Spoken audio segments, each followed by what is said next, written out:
की कामयाबी के लिए इस्तेमाल करते हैं। और हमारा मामला यह है कि जैसा मजलिस उम्मीदवार खड़ा करेगी तो हम हमारे ताल्लुक से बोलना शुरू कर देंगे, अरे ये हैदराबाद से आया है। हाँ, मैं हैदराबाद से आया हूं, कोई चांद से नहीं आया हूं।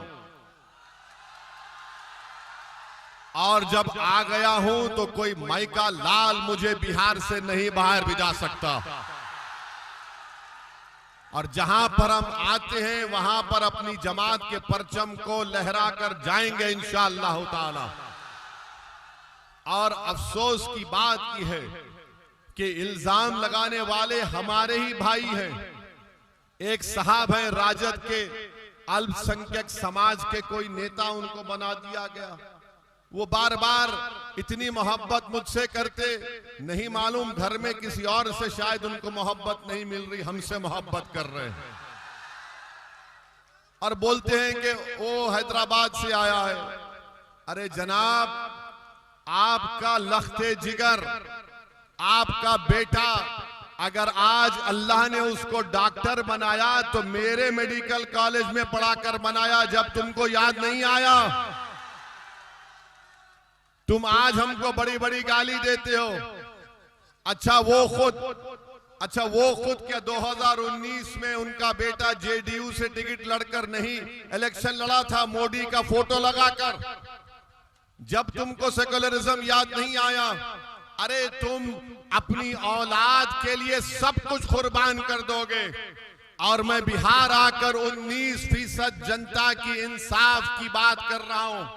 मैं बिहार को अपने बेटे के लिए नहीं आया हूं। मैं बिहार को इसलिए नहीं आया हूं कि हैदराबाद से किसी को लाकर यहां पर इलेक्शन लड़ा दूं। मैं बिहार को इसलिए नहीं आया हूं कि यहां पर वोट हासिल करके जिस तरह वो हमारे 4 एमएलए अपना जमीर बेचकर बेईमान साबित हुए, वो अपना जमीर बेच देंगे। अरे मैं यहां पर आया हूं तो 19% जनता को एक नेता बनाने के लिए, और ऐसा नेता बनाने के लिए जो ना राजद से डरेगा, ना मोदी से डरेगा, ना नीतीश से डरेगा, बल्कि वो सिर्फ अल्लाह से डरने वाला होगा। और तुम्हारा मामला यह है कि जब हम नेता की बात करते, सियासी क़ियादत की बात करते, तो तुमको लगता है ना हमारा नेता तो फुला है। अरे तुम्हारा नेता तो लफ्ज मुसलमान बोलने को तैयार नहीं है। तुम्हारा नेता तो लफ्ज मुसलमान बोलने को तैयार नहीं है। ये कब तक ड्रामाबाजी चलेगी बताइए? ड्रामा कब तक चलेगा? मुसलमान इनको कब याद आता है? चुनाव आ गया, ए भाई हमको वोट दे दो, उसके बाद उसको पलट कर मत पूछो। चुनाव खत्म हो गया, हम खत्म हो गए। चुनाव आया तो देखो जुल्म हो रहा है, आपको दबाया जा रहा है। अरे जब जुल्म हो रहा है, जब दबाया जा रहा है, तो उसका रोकथाम कैसा होगा? उसका सद्देबाब क्या होगा? उसका सद्देबाब यह है कि तुमको लीडर बनना पड़ेगा, तुमको कायद बनना पड़ेगा। मुकद्दर के फैसले तुम तय करोगे कि पटना में जालिम बैठकर तुम्हारे नौजवानों, तुम्हारे मुस्तकबिल का फैसला नहीं करेगा। हम सिर्फ यही उम्मीद पर बैठे थे 50-60 साल से, अरे नहीं अच्छे लोग हैं, ये हमारा साथ देंगे, ये हमारी मदद करेंगे। अरे बताओ हमारा क्या फायदा हुआ? हमने रिपोर्ट बनवाई बिहार के मुसलमानों के बारे में, 5 साल पहले हमने उसको रिलीज करवाया। उस रिपोर्ट को पढ़ने के बाद अगर तुम्हारे दिलों में सच्चाई है, जो हम पर उंगली उठाते हैं, हम पर तनकीद करते हैं, बताओ रिपोर्ट पढ़ो, तुमको आईना दिखेगा, तुम्हारी गलतियां नजर आएंगी कि आज तुमने क्या हाल करके रख दिया। तो मैं आपसे अपील करने आया हूं कि हमको इस आने वाले विधानसभा में मुत्तहिदा तौर पर हमको अपने तमाम वोट का सही इस्तेमाल करना पड़ेगा। और मैंने अभी अख्तरुल ईमान साहब से बात की और उन्होंने ये बताया कि इंशाअल्लाह ताला यहाँ पर इंशाअल्लाह ताला मुख्तलिफ विधानसभा में, जाले में, बिस्फी में, क्यूटी में और दरभंगा में मजलिस का उम्मीदवार खड़ा किया जाएगा इंशाअल्लाह ताला। अब आप देखेंगे कि हमारे इस ऐलान के बाद इन तमाम लोगों में पेट में दर्द शुरू हो जाएगा। देखो हमारा बेटा खड़ा है, हमारा भाई खड़ा है। मैं किसी का बेटा नहीं हूं, मैं किसी का भाई नहीं हूं। क्या ये जनता जो यहां खड़ी हुई है मेरा उनका खून का रिश्ता नहीं है, मगर जो बेटे ठहरो, जो बेटे और अपने भाई की बात कर रहे हैं, अरे मेरा इस जनता से रिश्ता बहुत खून के रिश्ते से बड़ा है। वो रिश्ते को अल्लाह ने अपने कलमे की बुनियाद पर जोड़ दिया। और तुम आकर बोलोगे ऐसा कर, अरे तुम 2019-20 में मोदी का फोटो लगाकर भीख मांग रहे थे वोट के लिए, और आज तुम सेकुलरिज्म की बात करते हो। कभी अपने गिरेबान में झांक कर देखो।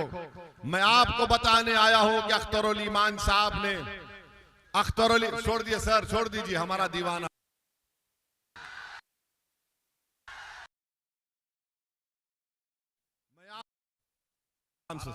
मैं आपको बताने आया हूं कि हमारे पास बिहार के जिम्मेदार लोग आकर अख्तरुल ईमान साहब से कहा कि आप इनसे बातचीत क्यों नहीं करते, आप इनसे समझौता क्यों नहीं कर लेते।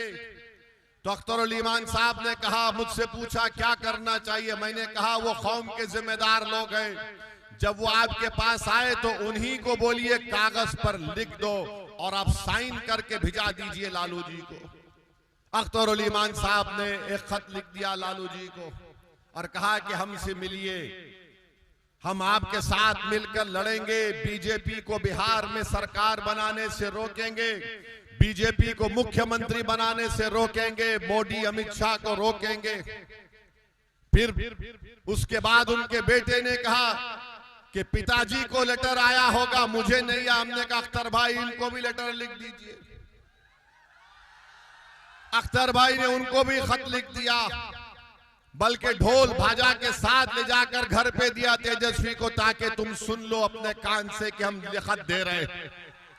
अख्तर भाई ने क्या लिखा खत में कि हमको 6 सीट दो। आप जानते हमारे 5 विधायक को आपने कामयाब किया था अल्लाह के फजलो करम से।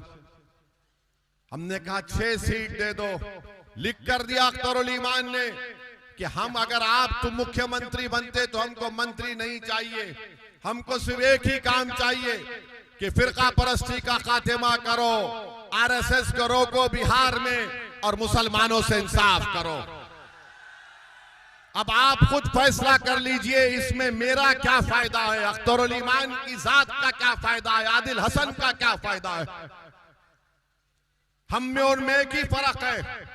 हम कह रहे हैं कि ये हमको चाहिए, उसके बावजूद भी वो हमसे बात करने के लिए तैयार नहीं है। तो बिहार की जनता को मालूम हो गया कि कौन मोदी, अमित शाह और नीतीश कुमार की सरकार दोबारा बनाने से रोकना चाहता है और कौन उसको लाना चाहता है।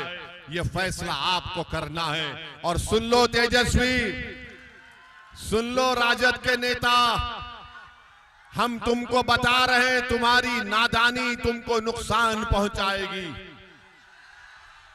तुम्हारा गुरूर और तुम्हारा तकब्बुर तुमको कमजोर करके रख देगा इंशाअल्लाह। तुम ये समझ रहे हो कि तुम सब कुछ कर जाओगे, तुम नहीं कर सकते।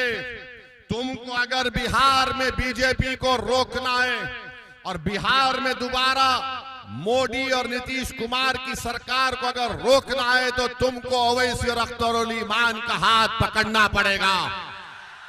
और अगर तुम नहीं पकड़ोगे तो हमको कोई फर्क नहीं पड़ता। हम तो सिर्फ वही कहेंगे कि हस्बुनल्लाह व निअमल वकील, हस्बुनल्लाह व निअमल वकील।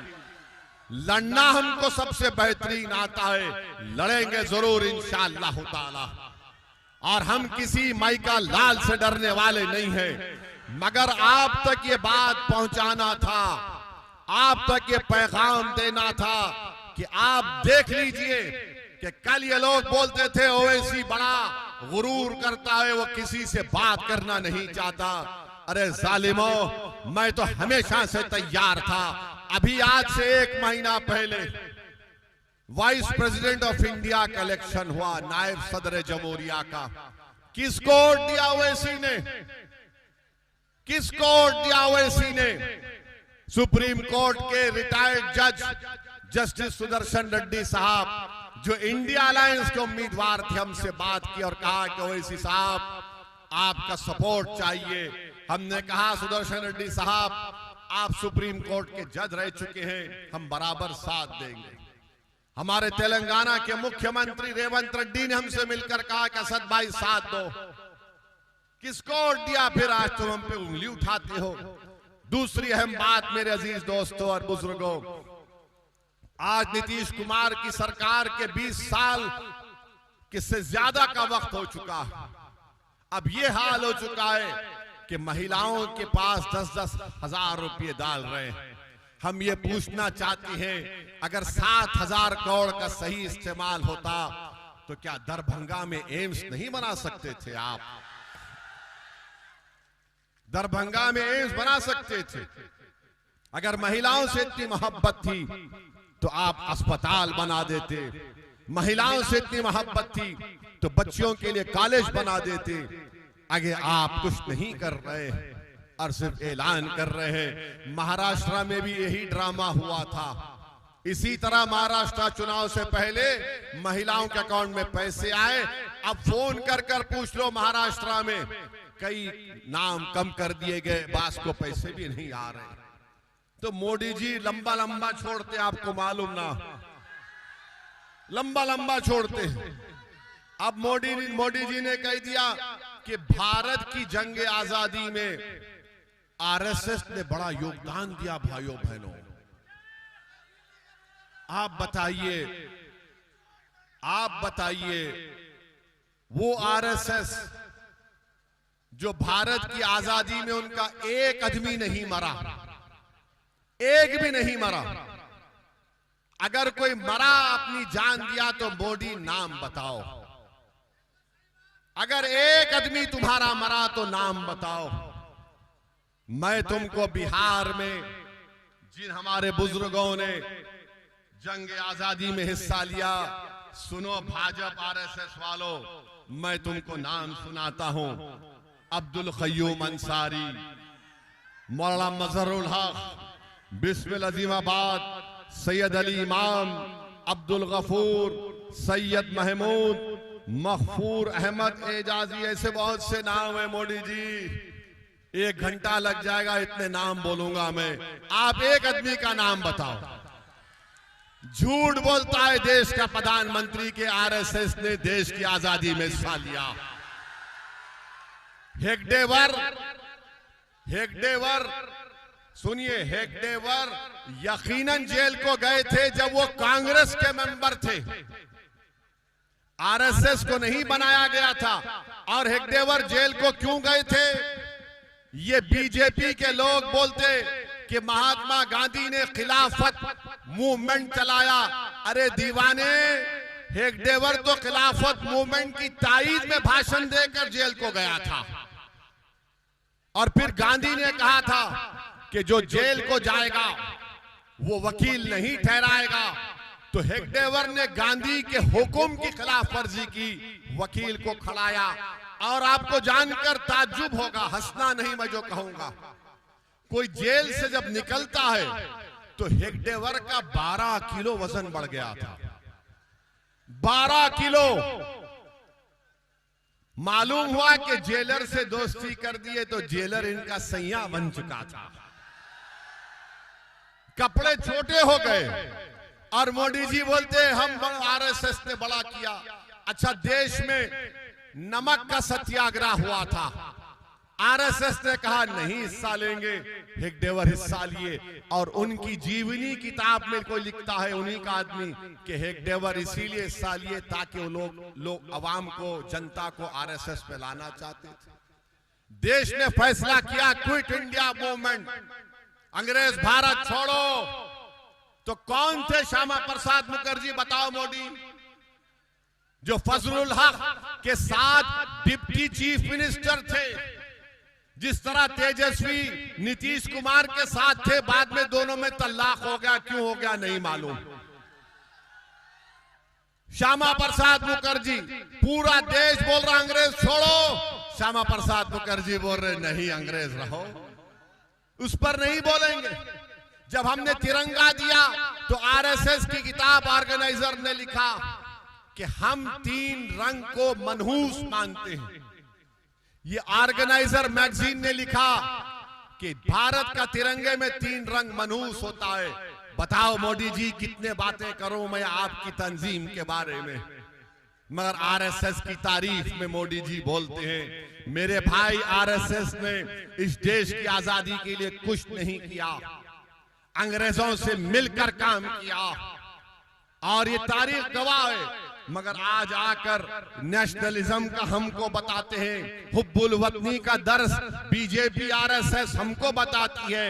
अरे ये देश से हमको इतनी मोहब्बत थी और है और रहेगी कि हमारे बुजुर्ग जिनको गिरफ्तार किया गया था मौजूदा सऊदी अरेबिया से माल्टा की जेल को लेकर गए थे, माल्टा की जेल को लेकर गए थे और उस माल्टा की जेल में उनको रखा गया।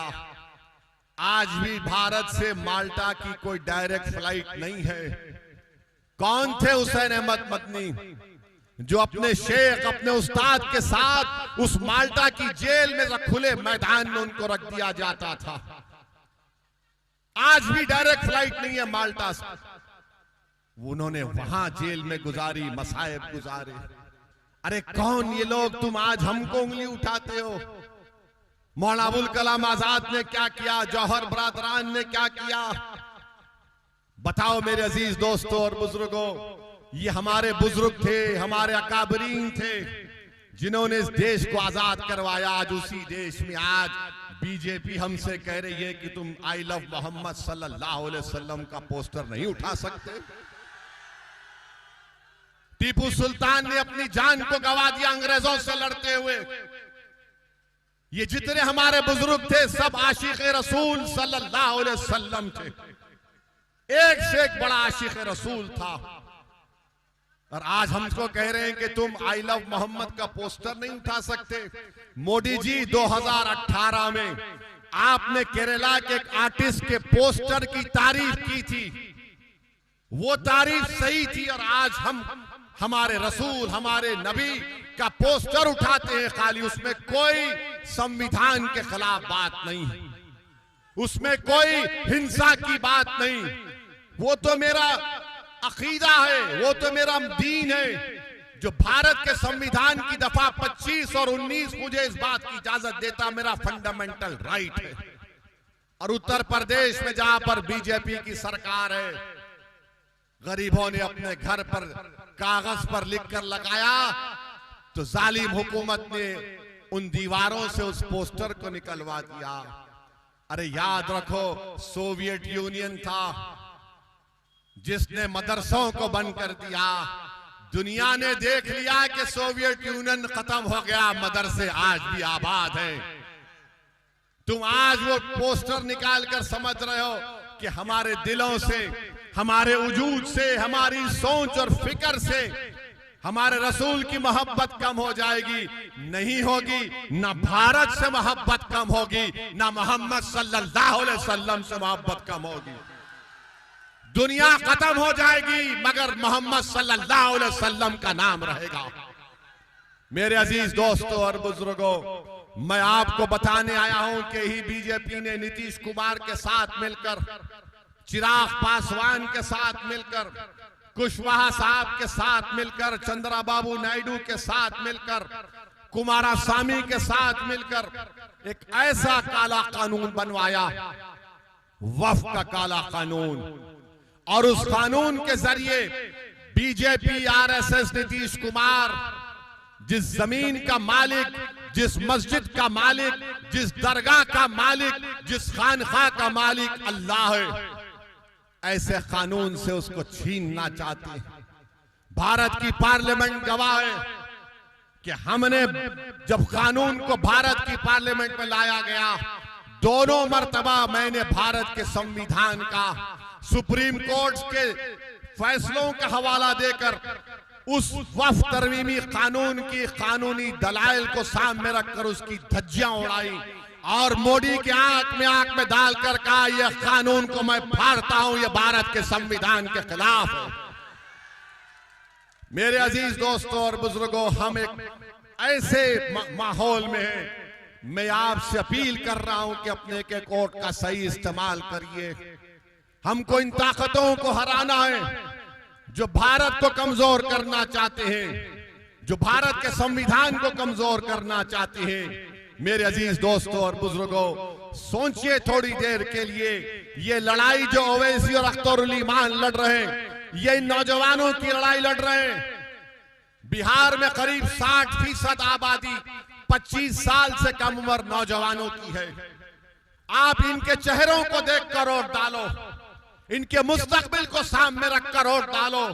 बुजुर्गों, आपने अपनी जवानी बर्बाद कर दी इन जालिमों के पीछे, मगर अपने बच्चों की जवानी को बचा कर रखो ताकि हम एक ताकतवर कौम बनकर उभरे मुस्तकबिल में।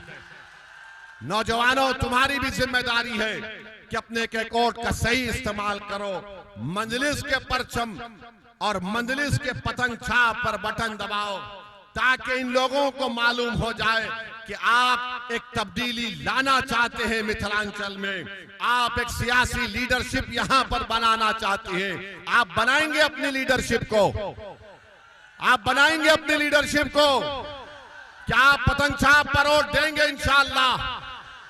तो अल्लाह हम तमाम की नियतों के मुताबिक कामयाबी दे। बहुत बहुत शुक्रिया। अस्सलाम वालेकुम।